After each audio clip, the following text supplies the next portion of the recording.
Ką reiškia turėti retrogradinį Saturną asmeninėje astrologinėje gimimo lentelėje?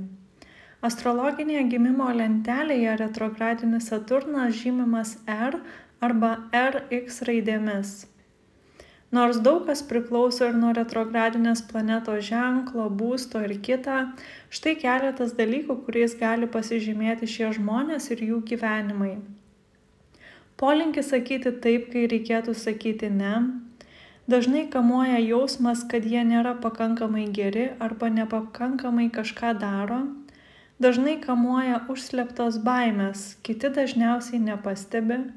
Jeigu susiduria su tinginystė, tai dažniausiai būdas slėpti jų pačių nekompetentingumą, nesugebėjimus, nepakankamumą arba netinkamumą. Dažniau jaučia kaltę ar dvejojimą savimi. Polinkis į baimę nuvilti kitus ar neįvykdyti savo atsakomybių.